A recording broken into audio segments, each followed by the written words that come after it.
টানা বৃষ্টিতে জলমগ্ন চোপড়া ব্লকের দাসপাড়া গ্রাম পঞ্চায়েতের জাগির বস্তি, বাউরিগঞ্জ, মুকদুমগঞ্জ, গোয়াবাড়ি সহ বেশ কয়েকটি গ্রাম।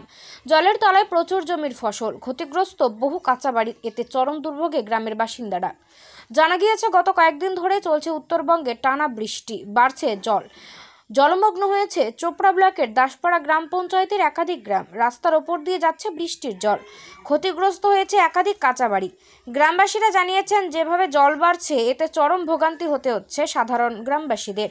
ঘরবাড়িতে জল ঢুকে পড়েছে, চাষের জমিতে থাকা সমস্ত ফসল জলের তলায়। সকালে রান্না বন্ধ হয়েছে, খাওয়া দাওয়া কষ্ট হচ্ছে। গ্রামবাসীদের অভিযোগ, এলাকার নিকাশি ব্যবস্থা না থাকার কারণে এই অবস্থার মুখে পড়তে হচ্ছে। বারবার স্থানীয় পঞ্চায়েতে জানিয়েও কোনো লাভ হয়নি বলে অভিযোগ গ্রামবাসীদের। তাই এবার দ্রুত এই সমস্যা সমাধানের দাবি তুলেছেন গ্রামবাসীরা। চোপড়া থেকে গোপাল সরকারের রিপোর্ট, উত্তরবঙ্গ টুডে 24। বাড়ি কোন জায়গা হান কিনে এলি নে বাড়ি ঘর কোন এলা মনে কর ভাষাইলে চলে গেল, কি করবো? মেম্বার প্রধানরা উসুক, সে দেখুক, ব্যবস্থা করুক। আমার প্রধানরা উসুক, দেখুক, আমার ক্ষতিপূরণ দোক কিছু। আমরা তো গরিব লোক, কষ্ট করে না, বাড়ি ঘর কোনো ভাঙে চুরে খতম। আপনার নামটা কি? রাজিয়া খাতুন। কোথায় বাড়ি? গোয়াবাড়ি। এখন এখানে মানুষ যাতায়াত করার জন্য খুব অসুবিধা হয়েছে। মাঠঘাট সব ডুবে গেছে, পাটাপোটা সব ডুবে গেছে, বিচন বাচন সবারই ডুবে গেছে, বাগান সেগুলোও ডুবে গেছে। মানুষ এখন যাতায়াতের জন্য খুব কষ্ট হয়। পানি অনেক, এখানে ভাঙচুর অনেক, ঘর বাড়ি, এখানে একটা ঘর ভাঙে চলে গেছে, ভাসে চলে গেছে। প্রশাসনের কাছে কি দাবি করবেন?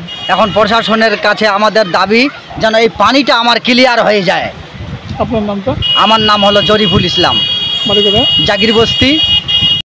এর আগে পানি লাগছিনি, এই যে উঠে মুখটা বন্ধ করে দিয়েছে পুলটার, ইয়ার কারণে ডুবে গেছে। অবস্থা আমার এত খারাপ, নাজেহাল, যে পেশাব পায়খানা করার কোন উঠে এমন একটা উপায় নাই। গরু বাছুর ছাগল বাহারত রাখিছি মানুষের জায়গার, কোনো উপায় নেই। আর এই মুরগির খাইলা এটা ডুবে গেছে, মুরগিলা যে রাখবো কোথায় সেরকম জায়গা নাই। গরু জায়গাটা কোথায়? জায়গাটা গোয়াবাড়িতে। গোয়াবাড়ি। আপনার নাম কি? মোহাম্মদ ইসমাইল। আপনি কি এই বাড়ির মালিক? হ্যাঁ, আমি কর্তা। প্রশাসনের কাছে কি দাবি করবেন? দাবি কি, এটা আমাদের একটা সুরাহা করা দরকার যে আমার জলটা কোন দিক দিয়ে কিভাবে যাবে। আর সরকার যদি ক্ষতিপূরণ দিতে পারে